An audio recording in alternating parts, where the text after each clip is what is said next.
Multi Mom Cartoon TV. Please like, share, comment, subscribe. Thank you friends. இதுதான் அழகான தங்கமலை காடு. இங்க என்ன நடந்துச்சுன்னு பார்க்கலாம் வாங்க. சோனு டோனி தண்ணி குடிச்சிட்டு தன் வீட்டை நோக்கி பறந்து போயிட்டு இருக்குது. போற வழியில வித்தியாசமா ஏதோ ஒரு பொருள் இருக்கிறத பார்த்து பக்கத்துல போகுது சோனு டோனி. அட, இது ஒரு மொபைல் போன். இது மிகவும் விலை அதிகமான போன் மாதிரி தெரியுதே. இதை யாரு இங்க விட்டுட்டு போனாங்கன்னு தெரியலையே. சரி, நான் இத கொண்டு போய் அம்மா கிட்ட காமிக்கிறேன். மொபைல் போனை எடுத்துட்டு வீட்டை நோக்கி போகுது சோனு டோனி. சோனு, இந்த போன் உனக்கு எப்படி கிடைச்சது? யாரு கொடுத்தாங்க? இதோட விலை ரொம்ப அதிகமாச்சு. அம்மா, வர்ற வழியில இது கிடந்தது, உங்ககிட்ட காண்பிக்கலாம்னு எடுத்துட்டு வந்தேன். சரி, நாம நாளைக்கு காலையில இதை எல்லா பறவைகிட்டையும் காண்பிக்கலாம். இது யாரோடதோ அவங்களே எடுத்துக்கிட்டோம். காலையில சூரிய உதயம் ஆகுது. மோனா டூனியும் சோனு டூனியும் மொபைல் போனை எடுத்துட்டு காட்டுல பறந்து போயிட்டு இருக்காங்க. முதல்ல கிளியக்கா வீட்டுக்கு போறாங்க. கிளியக்கா, இந்த மொபைல் போன் உங்களோடதான்? நேத்து நடக்கிற பாதையில இது கிடந்தது, சோனு டூனி எடுத்துட்டு வந்தா. மோனா டூனி, இந்த மொபைல் போன் என்னோடது இல்ல, வேற யார்கிட்டயாவது கேட்டு பாருங்க. உங்க ரெண்டு பேரையும் பாராட்டுறேன். விலை உயர்ந்த பொருளா இருந்தாலும் அதுக்கு ஆசைப்படாம உரியவர்களிடம் அது சேர்க்கணும்னு நினைக்கிறீங்களே, அந்த நல்ல மனசு யாருக்கு வரும்? சரி, நீங்க போயிட்டு வாங்க. இவங்க பேசுறதையெல்லாம் பக்கத்துல ஒரு மரத்துல உட்கார்ந்து கேட்டுட்டு இருந்தது ராணி காக்கா. இவங்களுக்கு பக்கத்துல பறந்து வந்து உட்காருது. இந்த மொபைல் போன் என்னோடது. எங்க இருந்து இதை திருடிட்டு வந்தீங்க? இதைத்தான் நான் நேத்துல இருந்து தேடிட்டு இருக்கேன். கொடுங்க என்கிட்ட. கோபப்படாத ராணி காக்கா. கீழே கிடந்ததை பார்த்து சோனு எடுத்துட்டு வந்தா. ஆனா நாங்க இதை திருடல. தண்ணி குடிக்க போகும்போது ஆத்துக்கு பக்கத்துல இருக்கிற வழியில கிடைச்சது.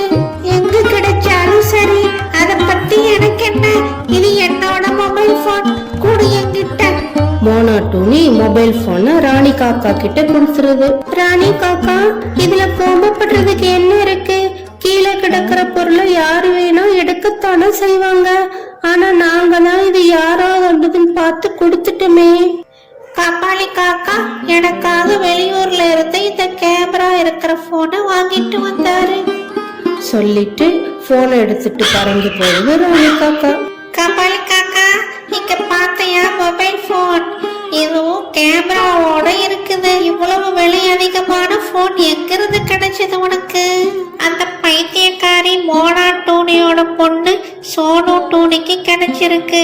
இது யாரோடதுன்னு தெரியாம காட்டுல எல்லாருக்கிட்டையும் கேட்டுட்டு இருந்தாங்க. அப்போதான் எனக்கு ஒரு யோசனை தோணுச்சு. அதான் இது என்னோடதுன்னு சொல்லி வாங்கிட்டு வந்துட்டேன்.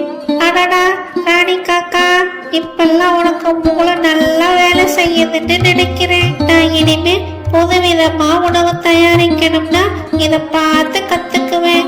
புது புது சினிமாக்களும் நான் இதுலயே பார்த்துக்கலாம் சொல்லி சந்தோஷத்துல இருக்குது ராணி காக்கா. ராணி காக்கா நாள் முழுவதும் விதவிதமா தன்னை செல்ஃபி போட்டோ எடுத்து அதை ரசிச்சுட்டே உட்கார்ந்துட்டு இருக்குது. ஆத்துக்கு பக்கத்துல போய் போட்டோ எடுக்குது. அங்க இருக்கிற அழகழகான பூக்கள் கிட்ட வச்சும் போட்டோ எடுத்துக்குது. ஏ மணிப்புரா, இங்க பாத்தையா? கபாலி காக்கா எனக்காக வாங்கி கொடுத்த புது மொபைல் போன். இது கேமரா கூட இருக்குது. இதுல அழகழகா போட்டோ எடுத்துக்கலாம். இத பத்தி எல்லாம் உனக்கு எங்க தெரிய போகுது? உன்னோட கணவர் இது மாதிரி எல்லாம் உனக்கு வாங்கி கொடுக்கறது இல்லையா? கபாலிக்காக கண்டிப்பா இதை விலக்கி வாங்கி இருக்காது. எங்க இருந்தாலும் திருடிட்டு வந்து கொடுத்திருக்கும் சொல்லிட்டு மணிப்புரா அங்கிருந்து பறந்து போகுது. இரு இரு, என்ன விஷயம்னு சொல்றேன். இங்க வா மணிப்புரா. ஆனா ராணி காக்கா கூப்பிடுறத காதுல வாங்காம மணிப்புரா பறந்து போயிட்டே இருக்குது. இந்த வழியாதான் பறந்து போயிட்டு இருந்தேன். அப்போ இங்கதான் எங்கேயாவது என்னோட மொபைல் போன் விழுந்திருக்கும். கழுகு மொபைல் போனை தேடிட்டு பறந்து வந்துட்டு இருக்குது. இதையெல்லாம் பார்த்துட்டு உட்கார்ந்து இருந்தது மணிப்புரா. கழுகு மணிப்புரா பக்கத்துல வந்து உட்காருது. மணிப்புரா, மணிப்புரா, கொஞ்ச நாளைக்கு முன்னாடி கேமரா போன் நீ பாத்தியா மணிப்புரா, அது என்னோடது. இப்ப எனக்கு புரிஞ்சிருச்சு ராணி காக்காக்கு போன் எங்க இருந்து கிடைச்சதுன்னு. கழுகுராஜா கழுகுராஜா, உங்களோட போன் ராணி காக்கா கிட்ட இருக்குது. அவங்க வீடு எங்க இருக்குதுன்னு எனக்கு கொஞ்சம் சொல்ல முடியுமா? சொல்றேன், ஆனா நான் தான் இந்த விஷயத்தை அவங்க கிட்ட சொன்னேன்னு ராணி காக்கா கிட்ட சொல்லாதீங்க, அப்புறம் அது என் கூட சண்டை போடும். முதல்ல நான் போய் போனை வாங்கிட்டு வர்றேன். கோபத்தோட ராணி காக்கா வீட்டு நோக்கி போகுது கழுகுராஜா. ராணி காக்கா மொபைல் கேமராவை வச்சு வீடியோ எடுத்துட்டு இருக்குது. அப்ப கேமரால ஒரு கழுகு வர்றத பாக்குது ராணி காக்கா. இந்த கழுகு என்ன பார்த்துதான் வந்துட்டு இருக்குது, அதுவும் ரொம்ப கோபத்தோட வர்ற மாதிரி இருக்குது. கழுகு பக்கத்துல வந்து சேருது. என்னோட மொபைல் போன் எனக்கு கிடைச்சிருச்சு ராணி காக்கா, குடு, என்னோட போன் அது. ஆனா அப்படி எப்படி தெரியும் கழுகுராஜா? இது என்னோட கபாலி காக்கா எனக்காக வெளியூர்ல இருந்து வாங்கிட்டு வந்தது. உனக்கு நல்லபடியா சொன்னா நீ தரமாட்டேன்னு நினைக்கிறேன். உனக்கு 4 அடி நல்லா போட்டாதான் கொடுப்பேன்னு நினைக்கிறேன். கழுகு ராணி காக்காவை நல்லா அடி அடின்னு அடிக்குது. விட என்ன விட்டு கழுகுராஜா, மன்னிச்சுக்கோ. மாடாட்டுடியோட பொண்ணுக்கு ஆத்துக்கு பக்கத்துல இது கிடைச்சது.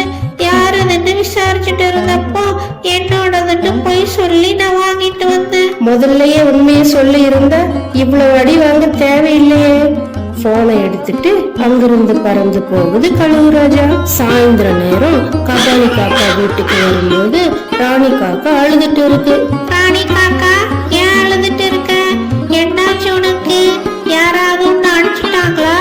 கபாலி காக்கா, கபாலி காக்கா, அடி வாங்கின மொபைல் போனும் போச்சு. கழுகுராஜா வந்து மொபைல பிடிக்கிட்டு போயிருச்சு.